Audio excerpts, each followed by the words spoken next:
We don't ask for much money in New Zealand, so it's not like they're like, oh yeah, well if Tom Cruise was playing the kid, yeah, I'm going to give you your $3 million. So, but how do you deal with that pressure then ratcheting up when you're on Ragnarok? Well, that was very different because it's that was not. I was like just pulled in to do that, and that was not my it wasn't my idea or my my IP or anything. So, but with all my got your voice though through it. It's definitely. Oh, it definitely has got like literally got. But yeah, that.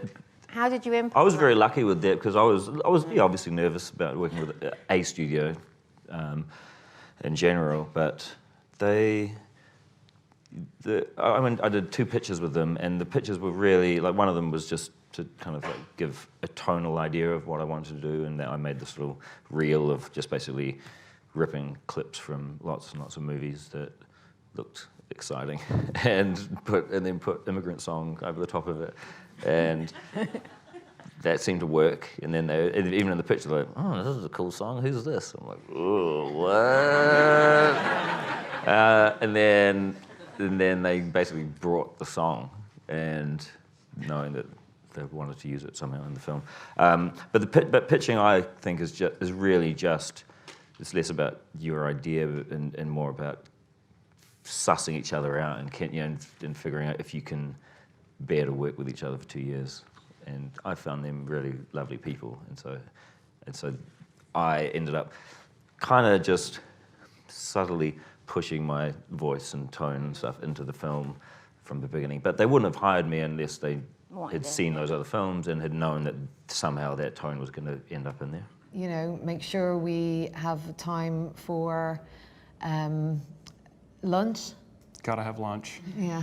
We have the same lunch every day that we write. We eat the same thing as a rule. It's quite ritualistic. We no longer stop writing to eat. Oh, now we eat as we write. We used to a little bit. Yeah, a little bit. Not anymore. Because we've become much more efficient, you know. We don't eat the same thing every series, but like each series we like pick a lunch and then that's it for the series. I wish I were kidding, but it's possible that's the most important thing for us. The least amount of time we can use thinking about lunch, but still fill our bellies. It's like, I'll have a lunch. What would you like for lunch? Lunch. Yeah, and you've got to have what Sharon calls the chug-a-lug. You always say that. No, I mean, but you've got to have the, I mean, like anybody can be funny, but kind of that's just the first step, you know? You have to be like, for example, yesterday, because we're in the middle of writing right now, we had a challenging day, and it took a while to just like, it's almost like we had to like hack through some like weeds to get to something fun, you know? And we really had to just keep on pushing. So you've got to have stamina as a writer. You have to be like, great, when your first draft is rubbish, because then you are just going to build on it. If you don't have like the rubbish start, then you can't, continue and get better. So gumption, or as Sharon says, chug-a-lug. I don't say that. You need a cheerleader, I suppose. Like yesterday, I got into a bit of a depressive hole for the first 2 hours. And you were very good at sort of pointing out all the positives and what was good about it and why we didn't have to worry. And then later in the day, as I began to digest my lunch, you had to put me on your shoulder, and I was like, I don't know if that's funny. I don't know if that's interesting. And you're like, it is. And okay. Yeah. I tend to have ideas or areas that are interesting to me that kind of circulate in my head for a while, and when I sit down to start something new, it comes to the fore. Some other idea draws it out. I mean, in the case of While We're Young, I wanted to make something about couples for a while, but I couldn't find the right story or the right way. And I think musings on middle age or, started to make that accessible. I'm not really aware or thinking about themes as I'm writing. Afterward, I can talk about it if pressed, but I I'm not thinking that this is all some kind of continual conversation that I'm having. I'm just trying to make the next movie. The process of Roma was, when it manifested the idea, it had 3 pillars. And those are things that are respect, and I don't move, are unmovable. When I have some idea manifests, comes with certain pillars, and you just They're there. They are there. One is that it was about this character Cleo, based upon one person, you know, that a woman who raised me. That is part of I'm part of her family. That the process, the tool was going to be memory, and that it was going to be in black and white. Those were the only 3 things. And so the process started to be memory, and that it was about all the research that you usually do in books and talking with experts. It was just like getting lost in memories. And the thing with memories is that it's like this corridor with many, with an infinite number of doors. That each door that you open leads you to another infinite corridor within an infinite number of doors. And you keep on going from door to door, and you get lost in what Borges talks about, calls the place of the gallery of shattered opaque mirrors. Because you start getting lost in door after door after door after door, and I allow myself to get lost. I need to have that moment when it clicks. If I don't sense that 3-act structure, if I don't sense that undercurrent of a theme that really moves me and stirs me, I don't do it. Even if I've got some fantastic elements, it has to sort of coalesce. When someone approaches me with a project, I'm incredibly open. They say, "What do you want to do?" I'll do anything. But I need that moment where it clicks, where I can see how to tell that movie. In the case of the Stephen Hawking movie, Theory of Everything, which was based on a biography by his ex-wife Jane Hawking. About halfway through Jane's book, there was sort of revelations of a very intimate nature about the way they ran their marriage.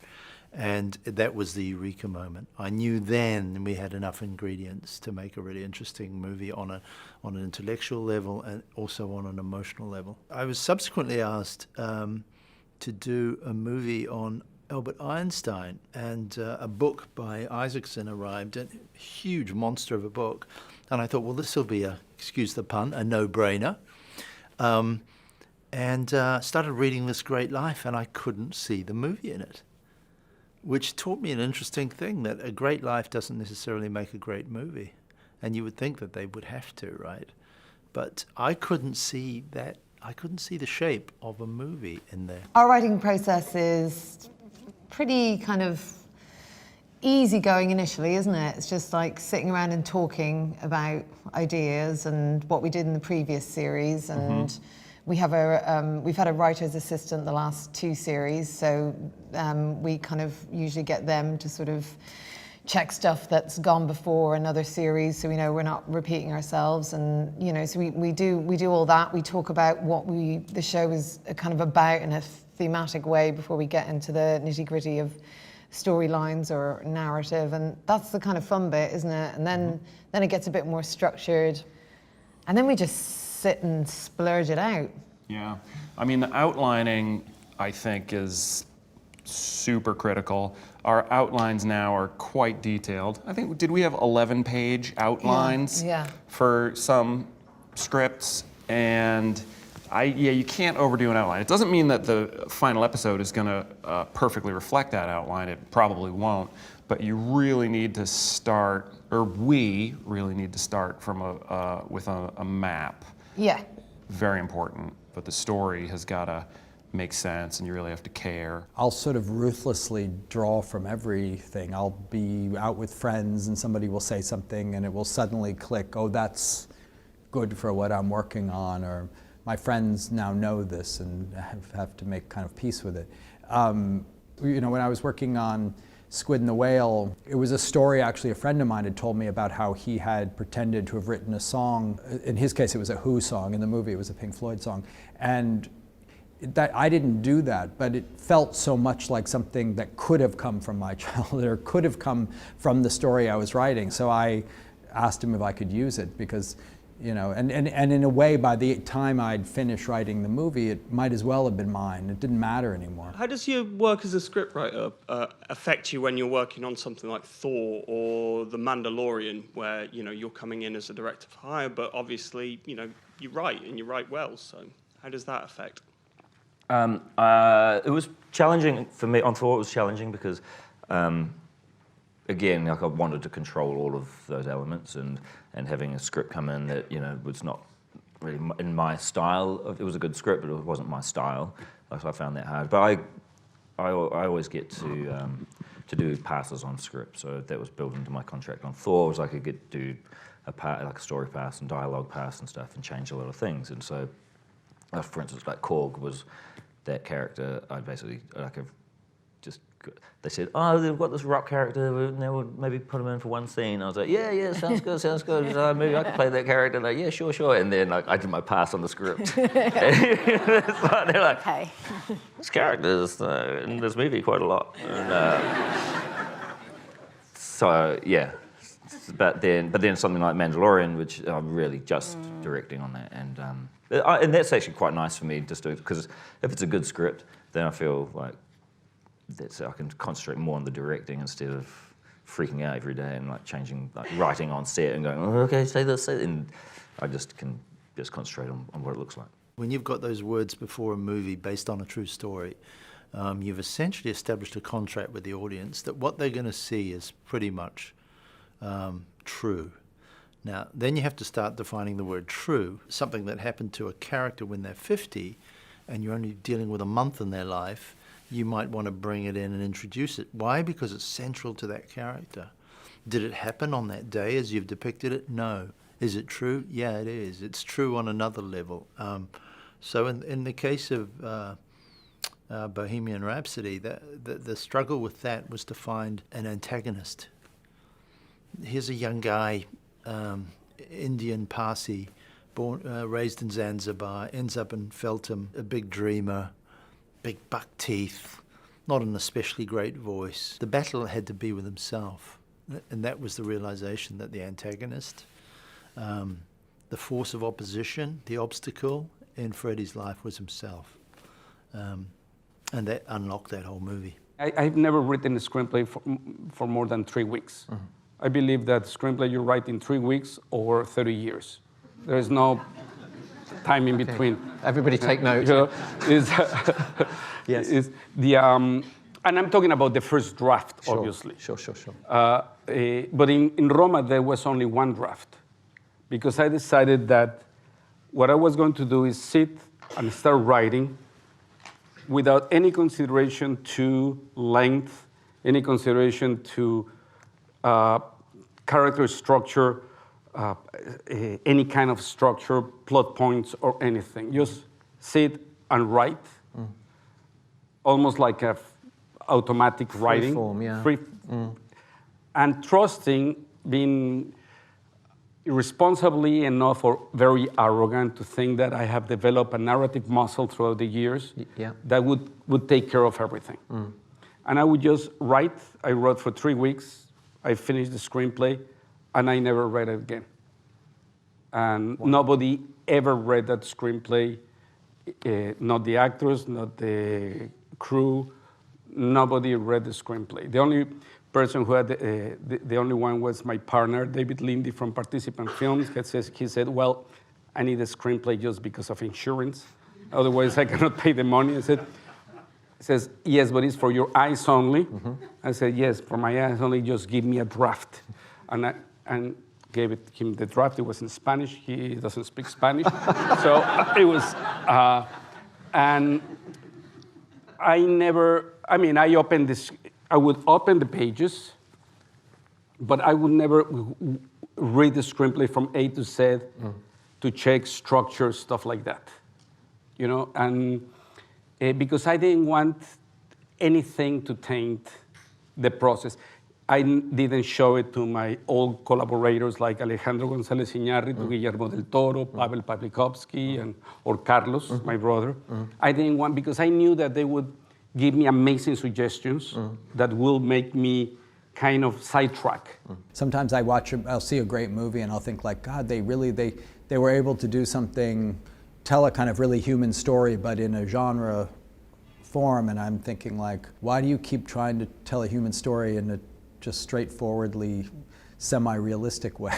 You know, it seems so much easier to make everything a metaphor. I'm not doing it because I don't want to do the other. It's really because it's the way I feel like, it's how I see things. It comes out this way, and if I could somehow translate it to space or, you know, Gotham City or something, I would love to do that. I really would. I would love to try to do that. But up until now, I haven't sort of, you know, found a way that you know, feels, I guess, authentic, or that I feel like I could communicate effectively, and that other people can do those kind of movies better than I can. The character of Sharon Morris is a very interesting person. Sharon Horgan, not much there. So we exhausted it, wouldn't you say? At least in your case? No, I mean, with me as well. So now, like, I remember being in episode 3 feeling like, or series 3 feeling like really kind of free, because it was more of a created out of whole cloth thing. Yeah, it's all just pretty much from the characters now, but with a few kind of, you know, a few little bits and pieces thrown in there. I used to sort of sneak people's stories in, or, you know, family sort of stories in, and now I sort of ask or tell people. I mean, if there's something in that's vaguely reminiscent of something someone's told me, or, you know, I just kind of tell them. Yeah, I mean, that's one of the more important balances that we have to strike. It seems to be like the thing that's the easiest, though, right? Like, the funny always kind of finds us. Oh, that's what you were telling me yesterday. I know. But it's more about the story feeling satisfying and the narrative working over the series, and like that's the kind of thing we worry about more than the drama sort of comedy balance, because that always just seems to happen. And the odd time there's a scene that doesn't have comedy in it. I mean, it rarely happens, but we'll know that it's happened for a reason, and, you know. Oh, and then, of course, try to do it in a way where you're not hitting the audience over the head, but rather you're caressing them on the cheek. I think one of the biggest challenges I faced, and probably everyone faces in this business, is rejection. It seems to be an industry built on rejection. You have to keep working, keep knocking on doors, and be insanely determined. Somehow, you know, suffer the slings and arrows and put those behind you, and keep faith in yourself. And it's great to have people around you as well. And do everything, say yes to everything. You can take what seems to be quite a small amount of ability and giftedness and turn it into something really interesting if you place upon yourself sustained creative pressure to go beyond what you think you can do. It's amazing. I actually think that we can grow those parts of the brain. The circumstances of making a first movie, I feel, are very different now than when I was 24, because you know, technology has made it a whole different thing. I mean, if I made that movie, Kicking and Screaming, if I made it now, I would have shot it on digital and made it totally with my friends and totally off the grid. Another thing that's changed actually since I made the movie is I feel like there's more transparency, or, you know, at least seemingly transparency about how to approach getting financing, or there are more independent elements than there used to be. And I mean, my advice really would be the same, essentially the same thing, which I ended up doing, which is just go do it. You know, by any means necessary, do it. Find a way to make your movie, because that's, you know, if you wait around asking for permission, you know, you may not get the opportunity. Do you think we're doing something then like Thor, and, you know, having that kind of $180 million, but, and then obviously you're probably getting offered and doing things there of maybe not of that scale, but is there could your voice get lost?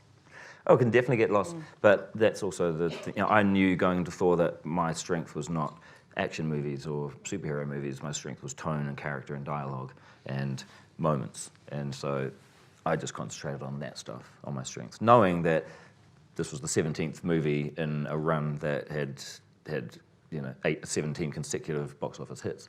So I thought, okay, you guys probably know what you're doing in that department. I'll just try and inject this tone into the thing. And but if I had tried to like come in and reinvent the genre or anything, I would have been, fell on my ass pretty quick, I think.